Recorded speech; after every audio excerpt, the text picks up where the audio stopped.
2012 সালে সেনাকুঞ্জে সশস্ত্র বাহিনীর প্রোগ্রামে সাবেক প্রধানমন্ত্রী বেগম খালেদা জিয়াকে অপমান করা হয়েছিল।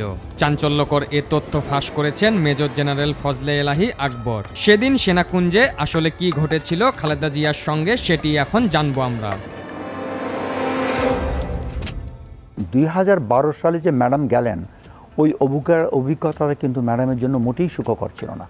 উনি একজন প্রাক্তন সেনাপ্রধানের, একজন বীর মুক্তিযোদ্ধার স্ত্রী, একজন রাষ্ট্রপ্রধানের স্ত্রী, তিনবারের প্রধানমন্ত্রী, এবং ওই মুহূর্তে কিন্তু উনি লিডার অফ দ্য অপোজিশন ছিলেন। তখন কি হলো, আমি দেখলাম ওনারা অ্যাকচুয়ালি যান সেনাকুঞ্জে যখন দাওয়াত দেওয়া হয় 6 জন পার্সন কিন্তু উত্তর গেটে নামে।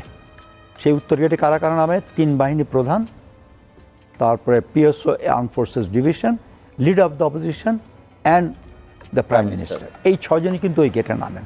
তো সেই দিন কী হলো, উনি যখন ওখানে ওনার গাড়িটা থামলো ওনার নামার জন্য, দেখি ওখানে লাল কার্পেট দিয়ে যখন সেনাকুঞ্জের দিকে উঠবেন, তখন একজন নেভি লেডি অফিসার, চেন দেওয়া কার্পেট দেওয়া, উনি ওখানে সামনে দাঁড়িয়ে বলছেন, সরি ম্যাডাম, আপনি কার্পেট দিয়ে যেতে পারবেন না, আপনি সাইড দিয়ে যাবেন। This was very surprising for me. এবং আগেও যখন গেছেন উনি as leader of the opposition, উনি 2009 থেকেই তো লিডার অফ দ্য অপোজিশন, কোনোবার কিন্তু ওই 2012 সাল ওয়াজ দ্য ফার্স্ট টাইম যখন ওনাকে বলা হয় আপনি এই সিঁড়িতে উঠতে পারবেন না। আমি তখন ওই লেডি অফিসার আর্গু করছিলাম, তাহলে ওয়াই ডিড ইউ ইনভাইট হার? উনি is the leader of the opposition, is the status of a minister. উনি তো অন্য গেট দিয়েও আসতে পারতেন, এই গেটে কেন আপনারা দাওয়াত নামতে বললেন?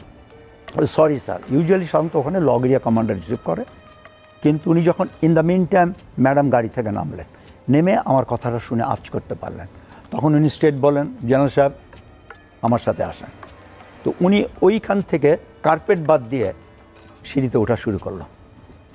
তো আমি ওনার পিছন যাচ্ছি। সাধারণত উপরে যখনই আমরা সেনাকুঞ্জ উপরে উঠে, ওখানে সাধারণত সার্ভিসেস চিফ, পিএসএফডি ওখানে দাঁড়িয়ে থাকে ওনাদেরকে অভ্যর্থনা করতে, আমন্ত্রণ জানান। কিন্তু surprisingly nobody was there. Iqbal Karim Bhuiya was then the chief. Nobody was there to receive. তো আমরা এগিয়ে যাচ্ছি, যখন আমরা মাঠে নামবো ততক্ষণে ট্রাম্পেট বেজে উঠলো। সাধারণত এটা ক্লোজ কল থাকে, লিডার অফ দ্য অপোজিশন আসার কিছুক্ষণের মধ্যেই প্রাইম মিনিস্টার চলে আসলেন। তো trumpet was the indicator the prime minister is already very near. তো আমি হঠাৎ করে রাইটে তাকিয়ে দেখলাম যে এই সিঁড়ি বেয়ে আমরা আসলাম, ওখানে দেখি everybody standing. I felt so ashamed to see এই সেনাবাহিনীর 3 সার্ভিসেস চিফ অ্যান্ড পিওসিএফডি, they were hiding somewhere just to avoid Begum Khaleda reception. So this was a big slap and insult to a leader of the opposition, to an ex-prime minister of 3 times, to a freedom fighter, একজন স্ত্রী, একজন সেনাপ্রধানের স্ত্রী, আরো বেশ কিছু। এরপরে আমি এই ঘটনার পরে যখন গেলাম, ওনাকে ম্যাডাম বলছে, madam if this is how they respect you, you should never go again. এবং তারপর থেকে উনি যান নেই।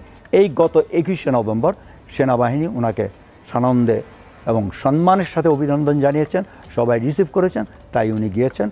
I am very happy the madam prestige has been restored.